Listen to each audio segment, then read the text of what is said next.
Mesdames et messieurs, bonjour et bienvenue à cette édition première de la journée Situation dans le nord du pays. Les populations se rebellent à Goundam. Une grande manifestation de la population s'est déroulée dans la ville contre l'occupant Ansardine qui s'en était pris à des femmes dévoilées devant une borne fontaine. Les jeunes de la ville qui ne supportaient plus cette situation ont attaqué les hommes d'Ansardine et hissé le drapeau malien. Ansardine, dépassé par la furie des habitants de Goundam, a appelé du renfort de Tombouctou pour contenir la population. Aux dernières nouvelles, le calme est revenu à Goundam où les hommes d'Ansardine et les notabilités de la ville se sont entretenus. En 5e région, le projet d'appui à la lutte contre l'insécurité routière a lancé ses activités pour un coût total de 695 millions de francs CFA. Ce projet doit contribuer à l'amélioration de la sécurité routière par la mise en œuvre d'actions visant à prévenir les accidents de la route sur la RN6, la RN33 et dans le district de Bamako. Le projet en question cible les jeunes, les enseignants, les chauffeurs et apprentis chauffeurs. Le compte rendu depuis Mopti de Aminata Touré. Dans l'objectif de contribuer à l'amélioration de la sécurité routière et pour prévenir les accidents de la route sur la route nationale 6, la route nationale 33 et dans les districts de Bamako, le projet d'appui à la lutte contre l'insécurité routière Palir Mali, à travers le lancement de ses activités, se veut une continuité du PASER. Il reste tout de même important de noter que ce projet, pour qu'il ne soit pas un projet de plus, il aura besoin de l'accompagnement de tous et de toutes pour un éveil de conscience par rapport au civisme et par rapport au respect ou à l'application des dispositions du Code de la route. Le projet d'appui à la lutte contre l'insécurité routière Palir Mali aura pour mission de former et véhiculer à grande échelle dans la centaine d'écoles et la trentaine de gares routières cibles les dispositions du Code de la route, toutes choses qui enchantent les autorités. L'avènement du Palir permettra sans nul doute de renforcer les actions du précédent projet et je souhaite que les nouvelles actions permettent de réduire sensiblement les accidents sur tous les axes. Le projet d'appui à la lutte contre l'insécurité routière s'inscrit en droite ligne du plan d'action national de la décennie de la sécurité routière 2011-2020, initié par Amapros sur les acquis du PASER.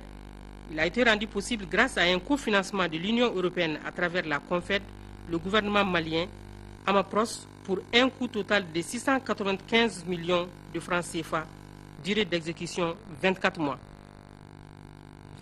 Inondation dans le village de Simbidi, dans la commune rurale de Diakon, cercle de Bafoulabé.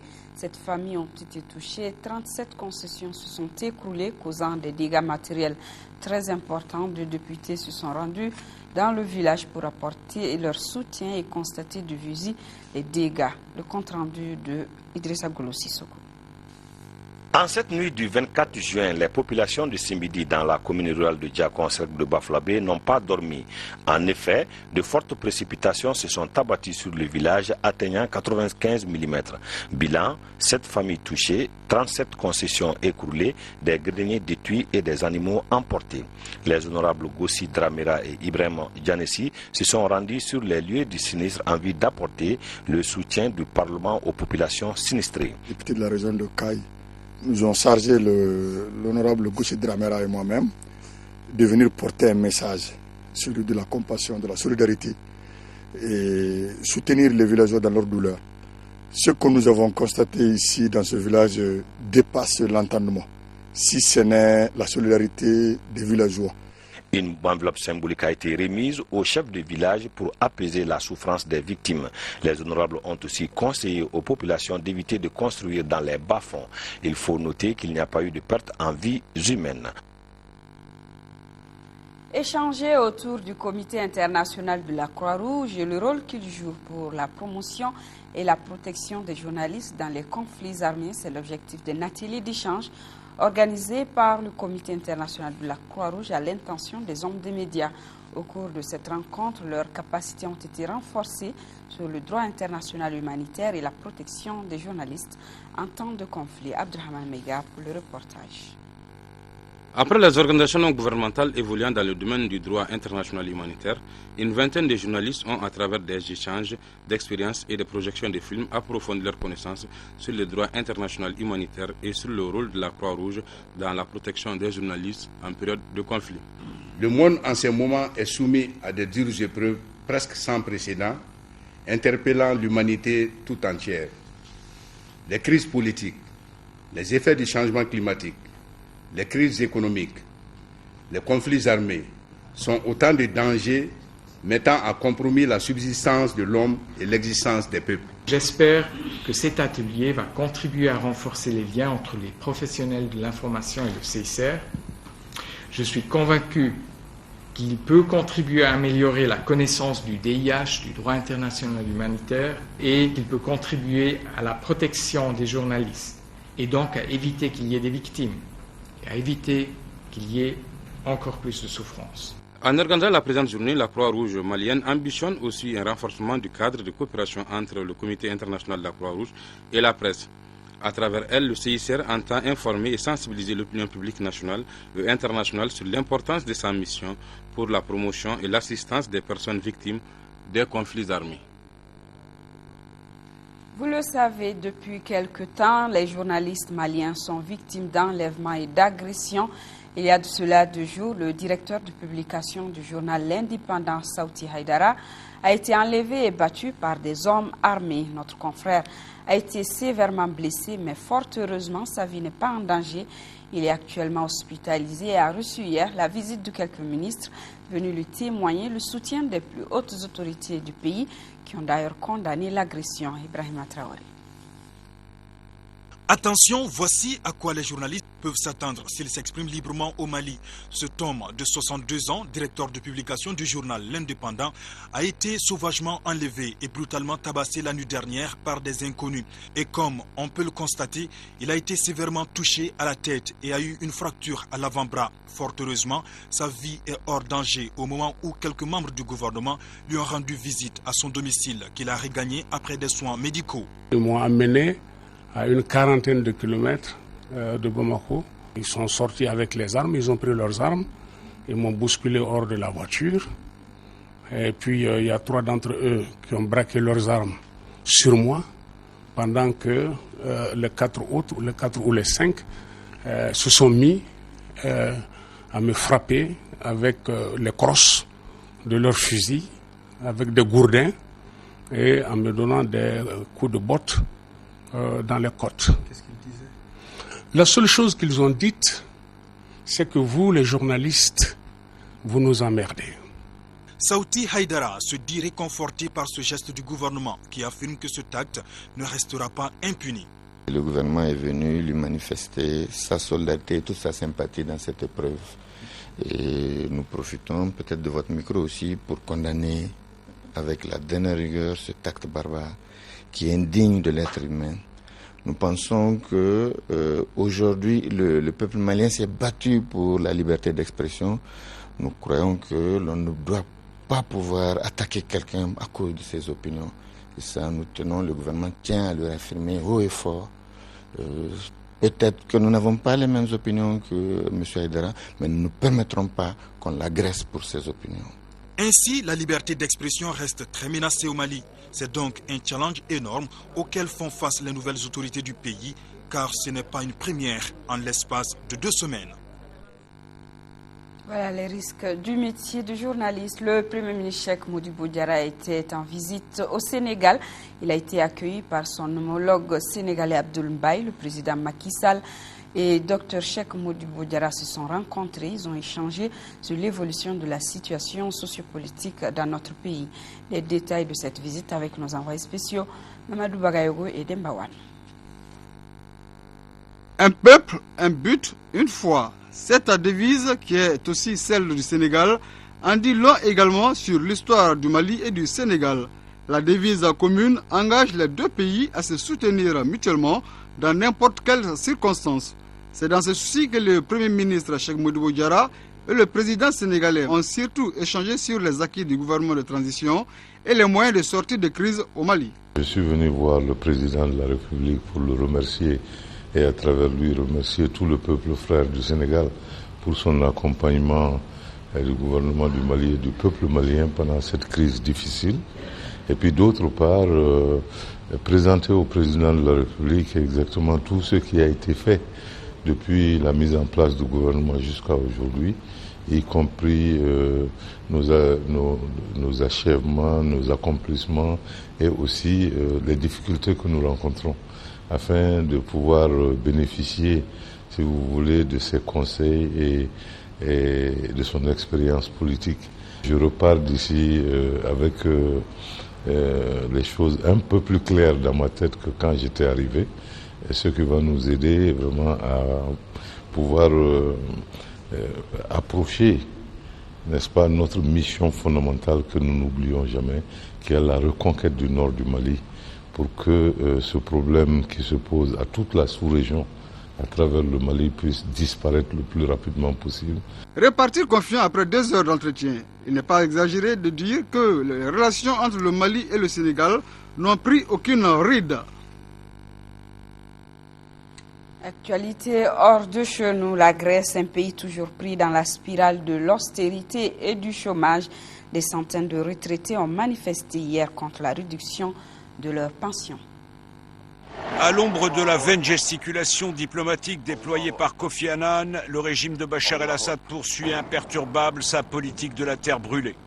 Les chars, hélicoptères et sbires du pouvoir se sont livrés jeudi à un nouveau massacre dans le village de Tlemcen, dans la province de Hama.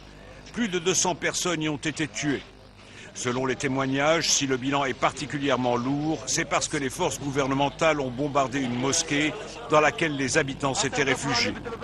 Les autorités ont accusé, elles, je cite, les bandes terroristes et les médias assoiffés de sang d'être responsables de cette tuerie, tandis que le chef des observateurs de l'ONU se contentait d'une déclaration très laconique.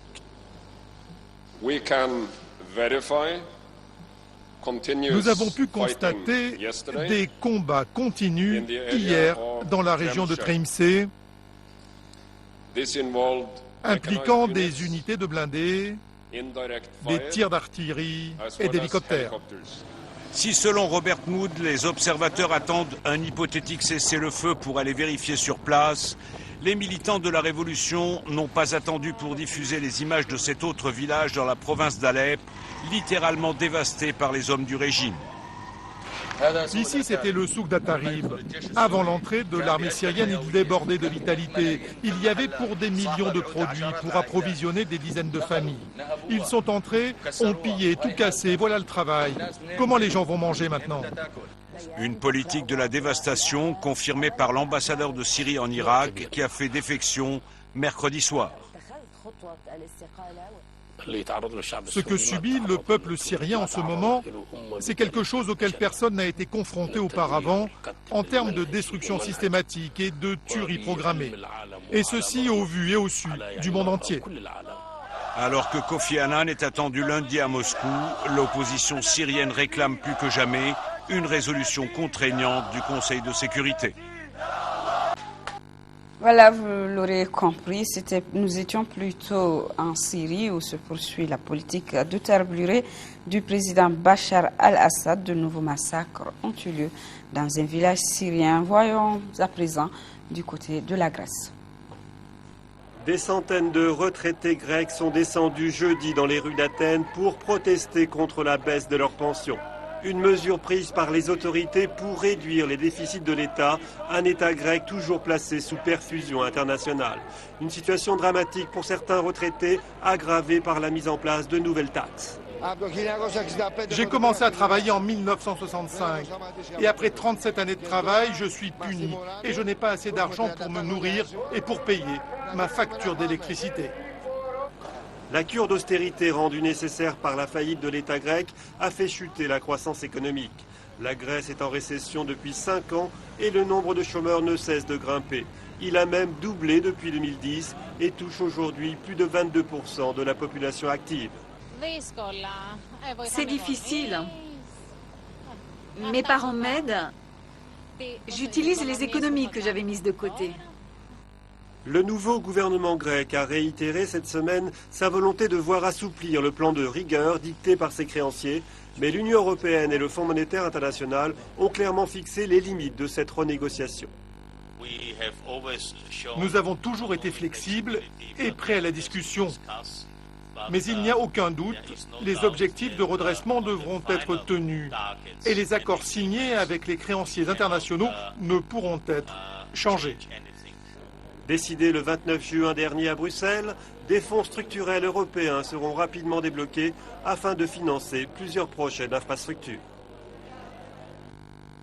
Sport football, le week-end sera marqué par les rencontres retour du tour de cadrage de la Coupe de la Confédération. Le Djoliba AC, qui jouera en Tunisie, avait gagné à l'aller par 2-0 face au club africain de Tunis. Le stade malien de Bamako, de son côté, affrontera au Maroc le club Omnisport de Meknes. À l'aller, les Blancs de Bamako avaient gagné par 3-0. Voyons avec Abdul Karim Kaba comment ces deux formations préparent ces matchs retour. Pour ce match retour du tour de cadrage de la Coupe de la Confédération, le stade malien de Bamako part avec la faveur des pronostics. Avec le score de 3-0 obtenu à l'aller face au club Omnisport de Meknes du Maroc, les Blancs ont pris une sérieuse option sur la qualification pour la phase des poules. Nous avions acquis un résultat à l'aller qui nous permet de nous mettre dans une situation confortable pour voyager. Mais ça reste quand même du football. Ça reste du football, ça veut dire qu'il reste encore 90 minutes à jouer. Après s'être éliminé en Coupe du Mali et distancé en championnat, l'équipe de Sotiba ambitionne de jouer la phase des poules de la Coupe de la Confédération pour sauver la saison. Club Omnisport de Meknes du Maroc, stade malien de Bamako, c'est ce samedi au stade de Meknes du Maroc à partir de 20h temps universel.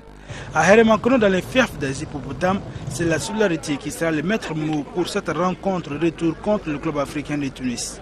Leader et invaincu en championnat, le Djoliba AC érigera un bloc derrière pour bloquer les assauts des clubistes. Le résultat de 2-0 de l'aller pour les Rouges obligera les Tunisiens à attaquer certainement pour essayer de rattraper le retard. On a quand même joué une première mi-temps, il nous reste une deuxième mi-temps à défendre. Parce qu'on est en Coupe d'Afrique, on est quand même face à des adversaires qui sont très expérimentés, qui sont habitués de la sorte de la chose, donc il faut quand même... Il ne faut pas dormir sur l'avance de débit. Il faut reprendre tout à 0 là-bas. Les Rouges ont préparé sereinement ce choc retour contre le club africain de Tunis dans son antre de Rades. Pour les joueurs, la complémentarité doit prévaloir comme lors du match aller. La rencontre club africain de l'UBAC sera officiée par des arbitres gabonais. Coup d'envoi, 18h, heure de Bamako. Et football, toujours, nous restons dans les matchs retour du tour de cadrage de la CAF. Notre troisième représentant, le COB, jouera aujourd'hui contre Al Hilal du Soudan. À l'aller, les Soudanais avaient gagné par le score de 2-0. Le COB est bien déterminé à renverser la tendance et entrer en phase de poule de cette compétition. Notre reporter Isaac Thienou a fait un tour sur le terrain d'entraînement du COB. Le club olympique de Bamako a un retard de 2 buts à remonter. Malgré, le COB est déterminé à écrire une nouvelle page de son histoire en accédant à la phase poule de la Coupe de la Confédération africaine de football pour la première fois. Le match aller perdu au Soudan par 2-0 n'enlève rien à la motivation des Olympiens. Ça fait plus de 2 semaines que nous sommes en internat pour ça. Je pense qu'on a la possibilité de remonter ce 2 buts de retard vu le match aller. Franchement, 2 buts de retard, c'est quelque chose qui est très difficile. On a su là-dessus que l'adversaire en face est détail. C'est une très bonne équipe, une équipe qui a suffisamment d'expérience. Nous aussi, on en a moins, on a nos armes en main afin de pouvoir relever ces défis. Aucun détail n'a été négligé par les responsables du club pour la réalisation d'un bon résultat. Nous avons tout mis en œuvre pour motiver les joueurs afin qu'ils réalisent qu'ils ont un bon coup à jouer. Parce que la Coupe CAF est une vitrine internationale. Donc ça suffit à leur motivation pour qu'ils se transcendent afin que nous puissions remonter ce handicap de 2 buts. Côté adverse, l'objectif est clair. Il s'agit de se qualifier à Bamako et l'entraîneur de Al Hilal pense avoir les moyens. On sait que c'est une bonne équipe, qu'à la maison c'est toujours difficile de faire de résultats, je dirais, à l'extérieur. Maintenant, nous, on est venus ici pour gagner et on va tout faire pour gagner et puis passer en quart de finale. Le match se jouera au stade Modibo Keïta et l'apport du public aidera le COB à passer le cap. Les Olympiens en ont l'habitude. Voilà, bonne chance à toutes ces équipes. Je vous rappelle donc que la situation dans le nord du pays est dominée aujourd'hui par la marche des populations de Goundam. Une grande manifestation de la population s'est déroulée donc dans la ville contre l'occupant en Sardine qui s'en était pris à des femmes dévoilées devant une borne fontaine. Les jeunes de la ville qui ne supportaient plus cette situation ont attaqué les hommes d'en Sardine et hissé le drapeau malien en Sardine. Dépassé par la furie des habitants de Goundam, a appelé du renfort de Tombouctou pour contenir la population. Aux dernières nouvelles, le calme est revenu à Goundam où les hommes d'en Sardine et les notabilités de la ville se sont entretenus. Cette édition s'achève. Merci de l'avoir suivi. Nos programmes se poursuivent avec, dans quelques instants, Samedi Loisir, une présentation de Ramakoïté. Pour les informations retrouvées à 20h dès Sissoko. Je vous retrouve, s'il plaît à Dieu, demain à 13h. D'ici là, soyons de cœur et d'action avec nos compatriotes des régions du Nord vivant sous occupation. Ne les oublions pas. Merci et bon appétit à tous.